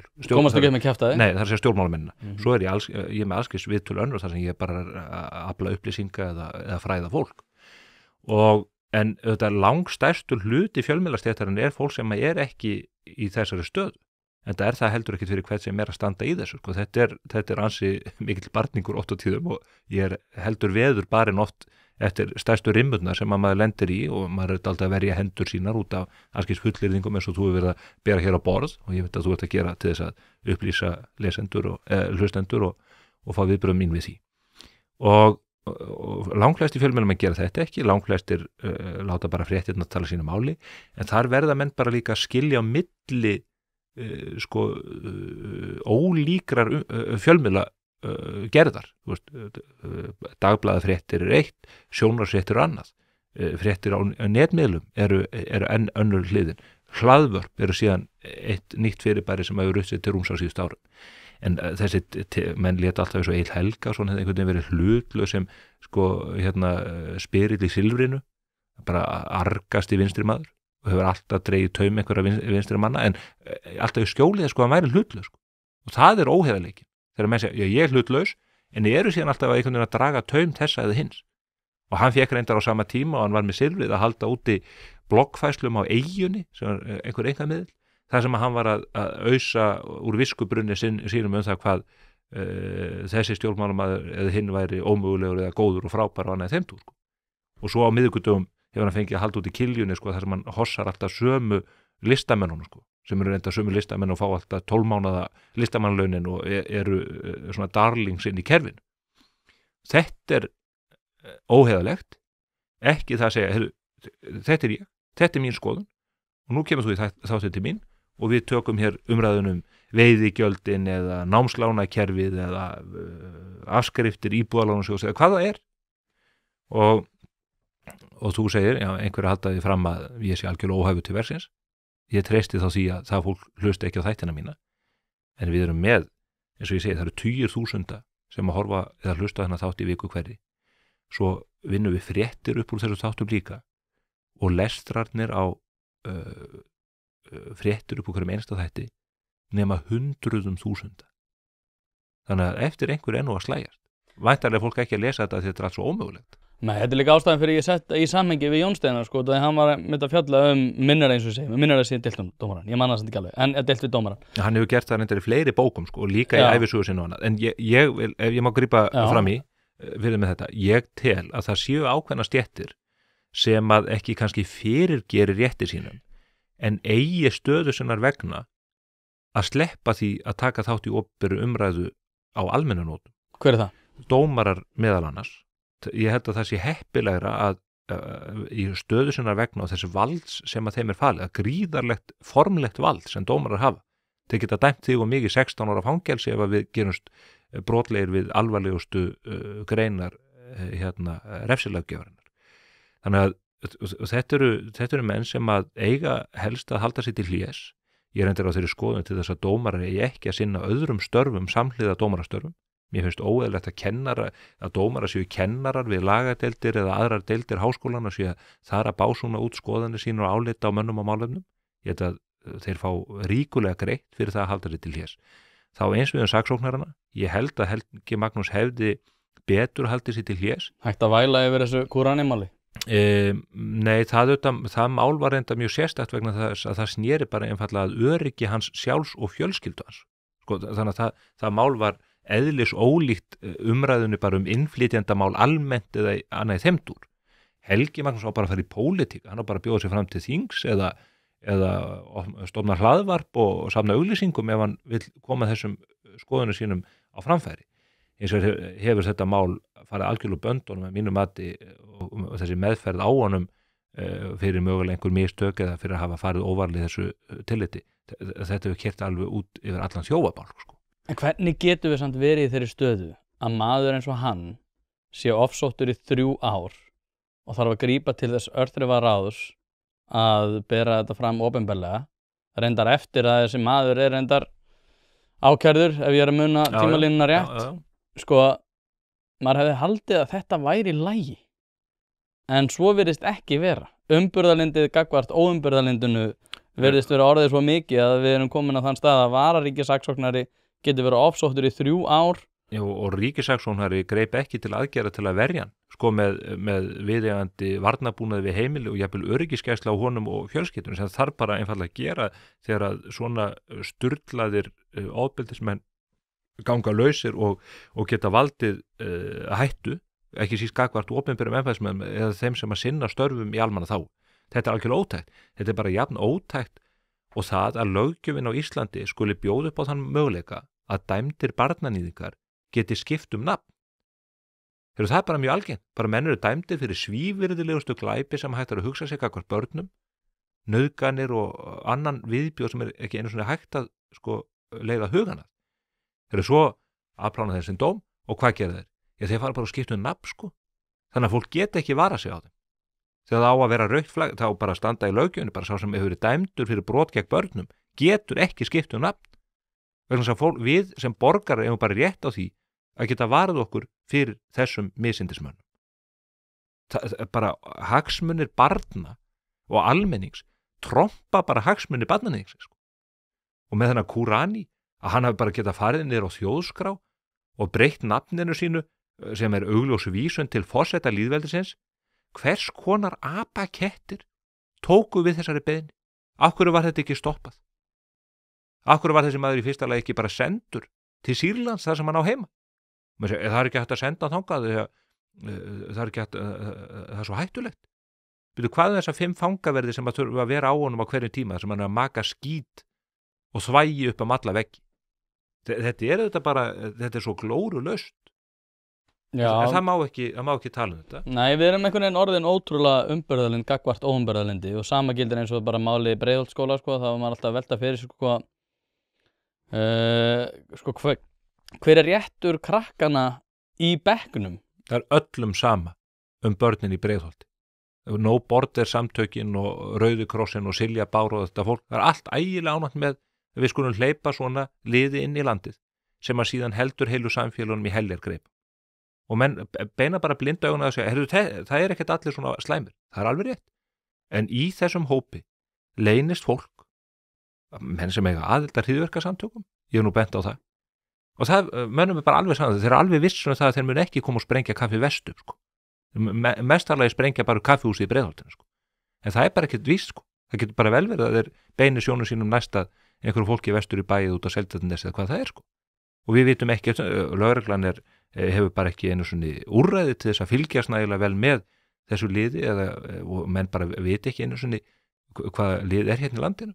Ég hef margótt tekið þetta dæmi af ISIS-liðanu Norður Akureyri sem var bara út í bónus og nánast komin inn í sóknarnefnd þegar loksins tókst að flytja hann bara í neyðaraðgerð úr landi. Það eru menn sem hafa nú verið í viðtali í Heimildin, ægilega fínir menn og fólkið í Heimildin ægilega hrifið að þessu mönnum sko. Þeir eru bara með tengst við Islamic Jihad. Vita menn hvað Islamic Jihad og hvað þeir hafa verið að gera. Þeir afhefða fólk eins og bara enginn sé morgundagurinn. En ég held að það sé nú almenningur sé að opna augum fyrir þessu og mér heyrist nú að dómsmálaráðherrann nýi sé að reyna eitthvað að taka á þessu en það þarf að gera þetta miklu hraðar vegna þess að við erum alveg við það að missa tökin á þessu. Já, ég sko hef ótrúlega mikið eins og í Evrópu, þar þetta bara komið í algjört óefni og þar eru sko staðan svo slæm að sko annarra kynslóðar innflytjendur aðalagast verr heldur en foreldrarnir. Já. Þannig að þar hefur eitthvað farið úrskeiði sem að ég veit ekki einu sinni hvernig endar. Við erum sem betur verið ekki í þessari stöðu en aftur á móti þá sko þá ég ótrúlega mikið verið að velta fyrir mér út af núna sem að mikið á samfélagsmiðlum og annar staðar að það hefur rasismi sé að aukast og einhver svona komment gagnvart útlendingum og eitthvað þannig. Og ég svona spái því hvernig var þetta létta undir þessu, sko, hvernig var þetta bæta þetta. Það væri með því að ef að fólk gerist upptækt einhvers konar glæp, bara eins og það eitt land í Evrópu sem hefur tekist að gera þetta vel, og það Sviss.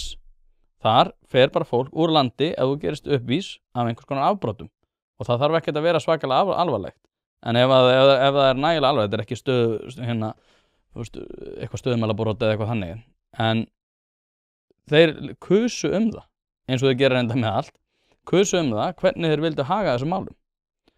Hér á Íslandi hefur ekki verið neitt svona lýðræðislegt umboð gagnvart þessu. Þetta allt einhvern veginn bara eitthvað svona Brussel-dæmi og einhver svona fólk sem að vil mála sig upp sem góða manneskjur, tekur svo enga ábyrgð í því, sko, alltaf með einhverja inngildingu, aldrei í því að sjá neinn svona mál, sko, þú veist, ég segi þetta nú í hverja minnst þetta, ég með Sýrlendinga og Pakistana og fólk frá Miðausturlöndum, Kúrda og fleiri og þú veist, strákar sem eru sko, einn frá Litáin og einn frá Sýrlandi sem eru bestu vinir og þeir eru alltaf hérna saman í öllu, bara gullfallegt, þetta ekki aðstæður sem myndi almennt gerast þar sem að Austur-Evrópubúi og einhver frá Miðausturlöndum myndi koma til með að verða vinir. Þetta þessi inngilding sem þetta fólk náttúrulega hræðilegt orð sem enginn á að nota sko, en enginn, þú veist, það enginn áhugi sýndur þessu gagnvart þessu fólki sem einmitt eins og í Vesturbænum að drekka flott kaffi að klappa sér á baki fyrir að hafa sett á Facebook-verslu til stuðnings einhverju svona sko. Nei, mikið óskaplega líður Gísla Marteini vel í dag. Ég vona það. Sjáðu á Reykjanesi, þar var flóttamönnum hælisleitendur skóplað inn í samfélagið. Þar hefur skapast hræðilegt ástand. Fólki stendur ógna mörgum af þessum mönnum, menn veit ekki hvað þeir koma eða hvað þeir allast fyrir. Þetta á ekki við alla, en þetta stór vandamál. Umgengnin húsnæði hræðileg. Umgengnin við samfélagið almennt hræðilega. Verða áreita ungar stúlkur í strætisvögnum og konur inn í kælinum í netto og fólk þorir bara ekki getur ekki frjálst höfu strokið. Það staðreyndin, það lýsingarna sem að maður fær frá fólkinu sem býr við aðstæðunar. Fólkinu í Vesturbænum og hérna í Reykjavík, alveg sama. Þetta liða í Keflavík getur alveg verið að kljást við þetta, sko, kemur okkur ekki við að því við erum svo góð, við ætlum að hleypa þessu fólki allir nýja landið. Heyrðu, svo taka stjórnvöld upp á því að ætla að koma reynda bara sko kvenkins flóttamönnum fyrir í Óðellhúsinu, sem sennilega meinlausasti hópurinn sem að hinga kemur. Þá urlast þau. Þá bara farið í umhverfisvið Reykjavík og borgar og þetta fór ekki í grenndarkynningu og þetta húsna ekki skilgreint fyrir flóttamenn og ekki hvað. Og flóttamennum var ekki hleypt þangað. Menn ætluðu sko ekki að lendi í því að Kaffi Vest myndi fyllast af einhverju flóttamennum. Svo lengi sem þetta fólk bara upp í Breiðholti að terrorisera börnin þar eða fólkið í strætónum í Keflavík, þá það í lagi. Hefurðu séð hvernig Sólveig Anna að fara gegn þessu svona woke-dæmi? Já. Það ótrúlega fyndið að fylgjast með þessu. Ég hef alltaf verið stoltur af því að vera frænd hennar, sko. Ég nefni það hvar sem að ég get að við séum frændfólk. En hún hefur komið mér mjög skemmtilega óvart að undanförnu og ég er reyndar ósammála því sem að þú hefur haldið fram meðal eins í viðtölum að vókið sé dautt. Ég held að það muni aldrei drepast og vók hefur alltaf verið til.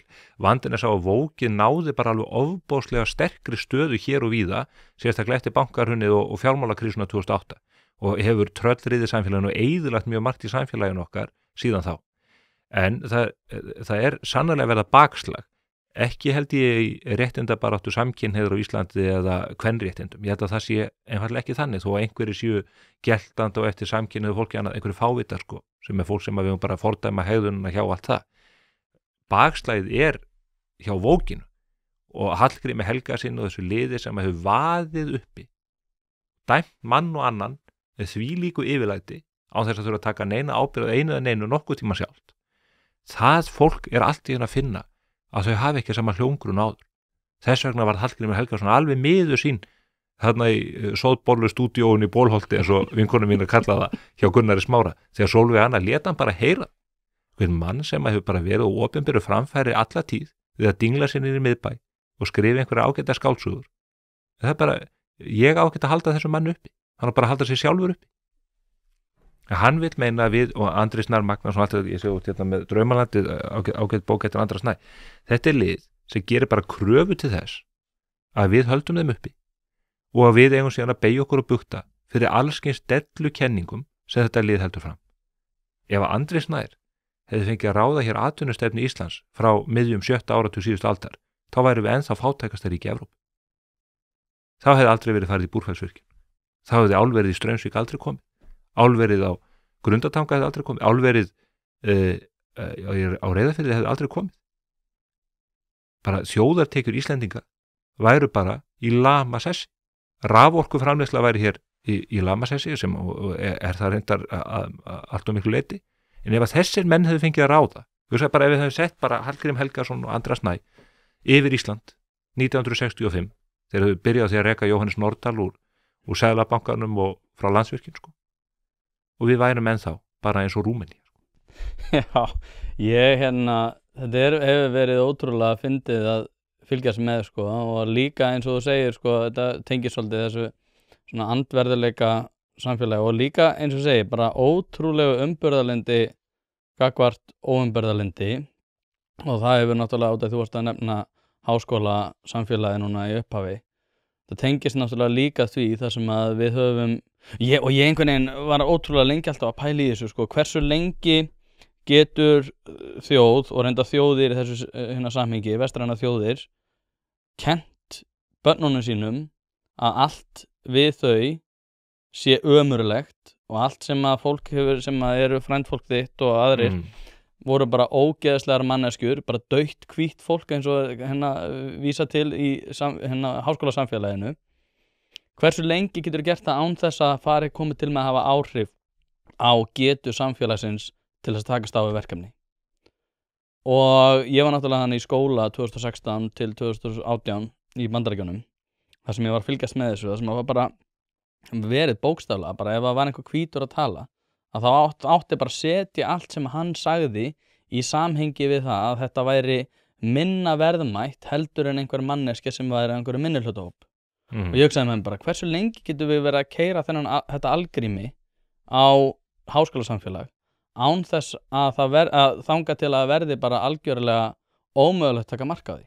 Og það er það sem er búið að gerast. Þú ert að vísa þarna í yfirgangin í critical race theory í stefnunni sem hefur verið alveg yfirgengileg. Ibram X. Kendi sem hétt reyndar Henry Rogers, en hann breytti nafn út af því að það var of hvítt, að hljómað of hvítt, en það þoldi hann ekki foreldra sína.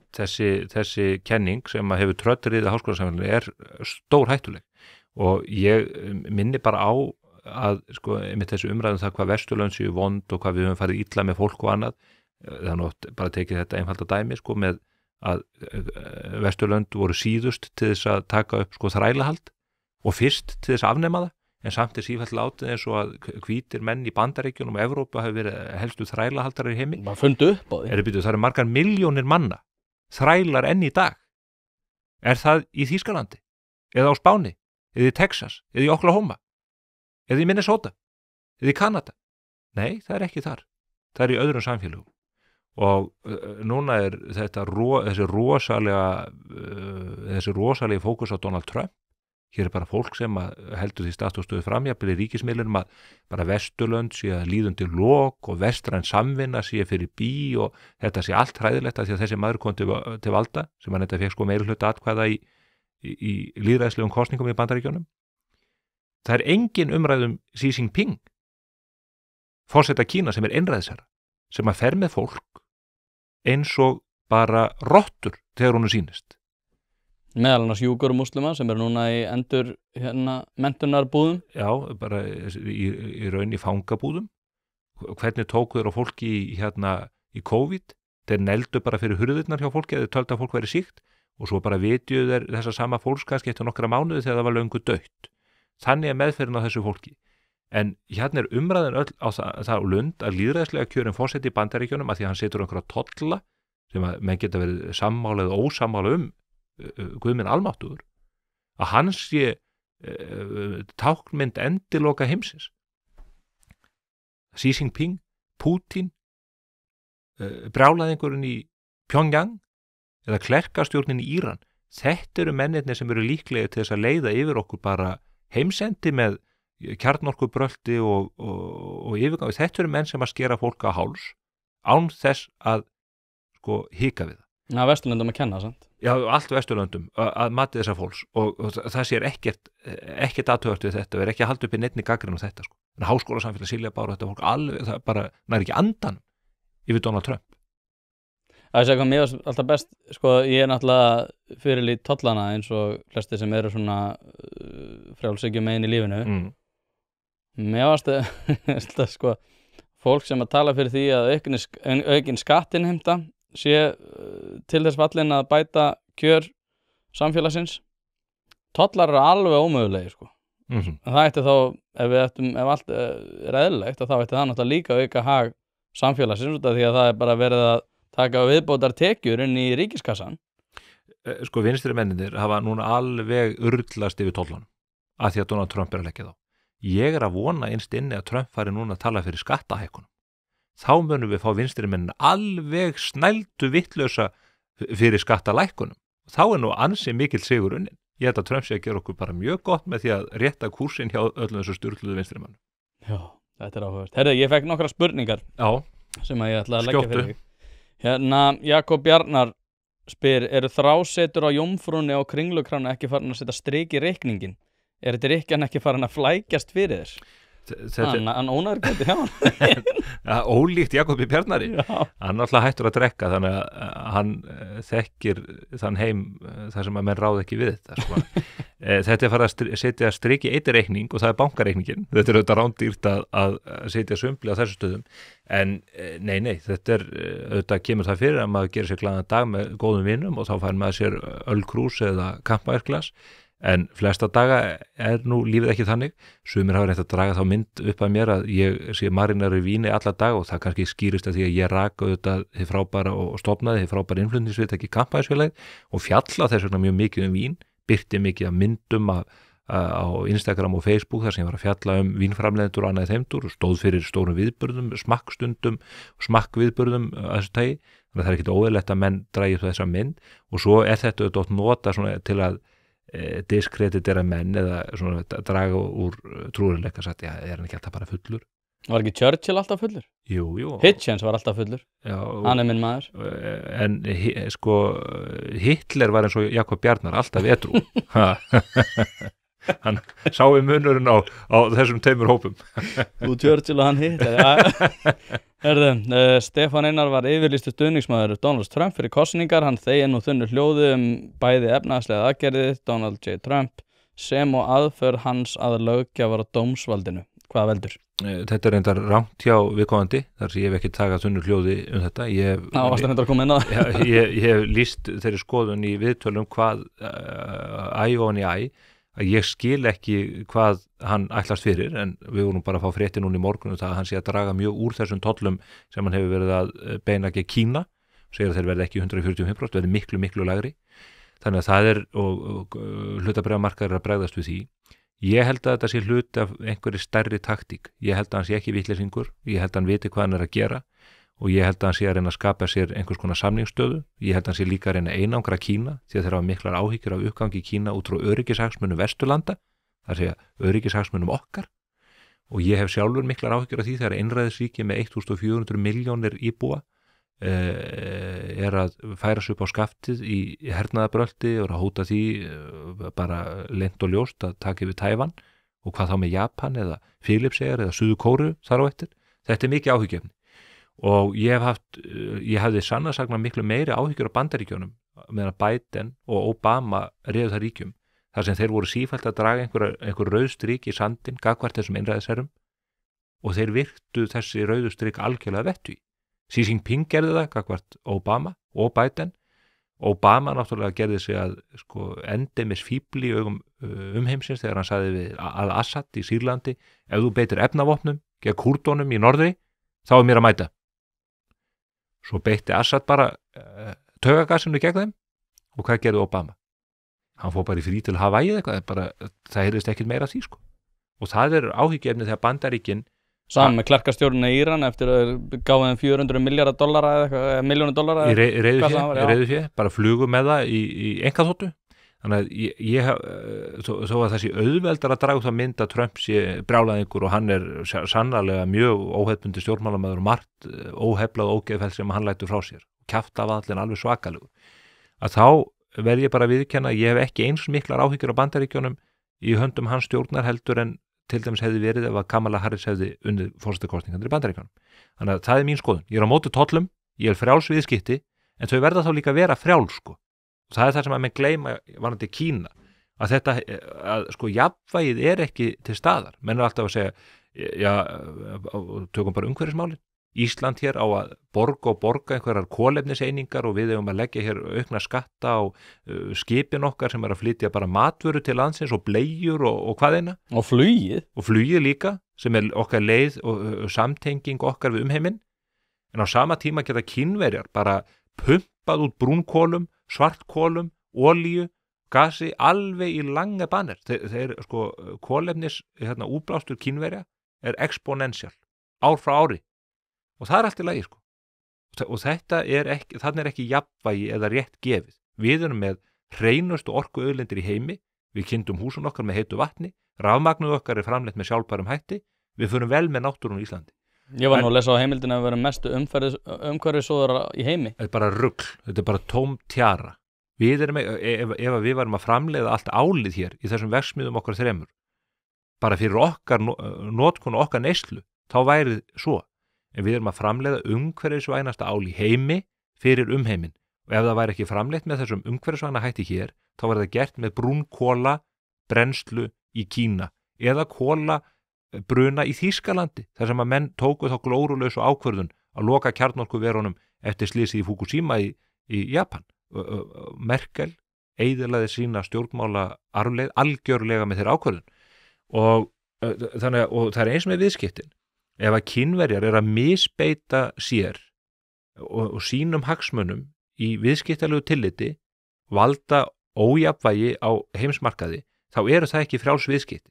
Við erum fylgjandi frjálsum viðskiptum og þess vegna erum við á móti tollunum hjá Trump. En byrju, af hverju hafið þið ekki gert neina athugasemd við það hvernig Kínverjar hafa gengið fram í þessum efnum? Og bara eitt dæmi það allur hugverkaþjófnaður. Það sem þið bara kópera, einkaleyfa skild fyrirbæri sem að búin eru til á Vesturlöndum af háskólunum okkar, vísindamönnunum okkar, uppfinningamönnunum okkar, og það bara látið óátalið. Ég hafna þessu og það það sem að þessi fyrirspyrjandi sem ég veit ekki hver ætti að gera líka. Já. Áður hann spyr mig aftur út í þetta. Það hérna önnur til hvers eru, þú erum búin að segja þetta, til hvers eru spursmál, hvað drífur þið áfram? Bara upplýst umræða, og ég ætla ekki að draga úr mikilvægi þess að hafa gaman af hlutunum. Þú veist, umræðan á að vera skemmtileg, hún á að vera lífleg og hún á að vera hvöss. Að menn mega bara láta vaða, menn mega alveg láta vaða á mig og reyna að slá mig út af laginu og hvaðina. Bara umræðan þarf að vera lífleg til að draga fólk að borðinu, og það sem ég hef fundið fyrir á vettvangi spursmála eins og þú veit ég að þú hefur gert í þinni efnisframleiðslu, að ég finn fyrir stórauknum áhuga ungs fólks ég að hitta ungt fólk í hverja einustu viku sem að koma og ber sig upp að mér í hagkaup eða bónus eða í sundlauginni og segir, ég fór að fylgjast með og kynna með stjórnmál út af spursmálum, bara í síðustu kosningum. Ég hitti mann í ræktinu daginn, það nú ekki að sjá að ég mæti mikið þar en það kemur fyrir, þú ert með svo góða linsa á mér, að það bara kemur maður upp að mér, tala svona dálítið bjagað íslensku, en segir, heyrðu, ég ætla að þakka fyrir spursmál, þú gerði mér kleift að taka upplýsta ákvörðun í þingkosningunum í haust, 30. nóvember. Þá er þetta Úkraínumaður sem er búin að búa hér í 8 ár, flutningað löngu áður en átökin hófust og að læra íslensku og skilur íslensku mjög vel og við gátum átt í ágætu tjáskiptum og ég fór mjög glaður heim úr ræktinni þennan dag, vitandi að þarna var nýr Íslendingur sem að leggja sig fram, að læra þetta erfiða tungumál og hann lagði á sig að hlusta viðtölin við alla leiðtogana og þannig gat hann tekið upplýstari ákvörðun en ella hefði verið. Og hann fór líka á kjörstað sem ekkit víst að hefði gerst ef hann hefði ekki haft tök á þessu. Þannig að þetta markmið með spursmál, ekki einhver slagur fyrir einhver útgerðamenn og einhver svona þvæla sem að menn eru sífellt að reyna að stimpla mann með. Nei, þá er ég reynda með aðra spurningu sem að, ég reynda með nokkra sem dettur í hug, en út af því að við erum að tala um þetta, út af því að ungt fólk er líka mjög mikið að hlusta, ég sé á tölunum, ungt fólk er eiginlega, ég búin að nefna nokkur sem, en hann er eiginlega bara orðin fasti 40% af þeim sem að hlusta, eru 16-25, mér finnst alveg ótrúlegt. Bara frábært. Já, en út af því að mér langar til að reyfa þessar pælingar með þér, út af því að við vorum að tala um áðan með rasismann og þetta sem að virðist vera að aukast. Hefur þú einhvern veginn áhyggjur af því? Út af því ég hefði stundu sjálfur út af því að maður talar mjög hvasst um útlendingamálin út af því ég held að það sé nauðsynlegt. En aftur á móti, ef við snúum því við, hefur einhver áhyggjur af því að þú sért að vera, það er Sam Harris og Douglas Murray hafa fjallað um þetta líka að þú setir raunin að auðvelda rasistum verkið í því að auka útlendingahandúð á Íslandi. Það að opna umræðuna má ekki verða til þess að færa slíkum sjónarmiðum einhver vopn í hendur. Ég held hins vegar að vísasta leiðin til þess að ala á útlendingaandúð og rasisma sé að gera ekkert í aðstæðum sem eru óboðlegar. Það sjáum við bara í Svíþjóð. Þar var bara lokin og haldið á pottinum áratugum saman og það er allt svo bara, Svíþjóð er bara í stórkostlegum vandræðum sem við vitum ekki hvernig verður greitt úr. Og þetta er að gerast víðum heim. Þannig að verkefnið er að ná umræðun upp á yfirborðið og leysa vandamálin sem eru sannarlega til staðar og tryggja það að við komum þeim í réttan farveg. Kannski leiðir það til þess að einhverjir verði meiri rasistar hvað það er, en ég held bara að herrkostnaðurinn að því að gera það ekki sé miklu meiri. Og hvar sem ég kem tala ég gegn útlendingaandúð og rasisma og bara öllu því sem að lítur að því að taka á fólki með ómálefnalegum og óboðlegum hætti. Það er bara það sem að Morgunblaðið hefur alla tíð gert. Nú okkur er leið á hálsi fyrir þessu umræðum Breiðholt og sagt að við sem ala á rasisma, útlendingaandúð eða fyrirlitningu og hvað ákveðnum hópum. Morgunblaðið hefur alltaf í 111 ár staðið með frelsi einstaklingsins, mannhelgi og virðingu fyrir fólki. Það er ekki hægt að halda því fram marga af þeim fjölmiðlum sem áttu í höggi við moggan áratugum saman, Þjóðviljan og aðra slíka. Þeir voru ala á mannhatri og fyrirlitningu í skjóli Sovétríkjanna og annara slíkra aðra. Þannig að við erum hvergi bángin í þessar umræðu og það er sífellt reynt að stimpla okkur eða sletta á okkur einhverjum svona skilgreiningum. Það hefur bara engin ári. Nei, þetta er útrúlega svo líka út af því að það hefur alltaf verið að tala um útlendingamál og útlendingahatur og ég held að hvað er það að tala um? Að tala um útlendinga sem eitt mengi er svo galið og ég segi alltaf við það þú veist að ég er að þjála Pólverja líka. Hafið prófað að tala við Pólverja um þessi mál? Þeir eru þar færð þú eitthvað sem að þú myndir örugglega að kalla hatursorðræðu og ég er alltaf, þú veist, það er neini, þú ert hérna, þeir eru 20% af þjóðinu, þú er bara að tala þá niður og það er alltaf ómögulegt sem þú ert að segja og eins og þú varst að segja, hefði þá, væri samfélagi betra ef að málefni Breiðholtsins hefði ekki komið upp á yfirborðið.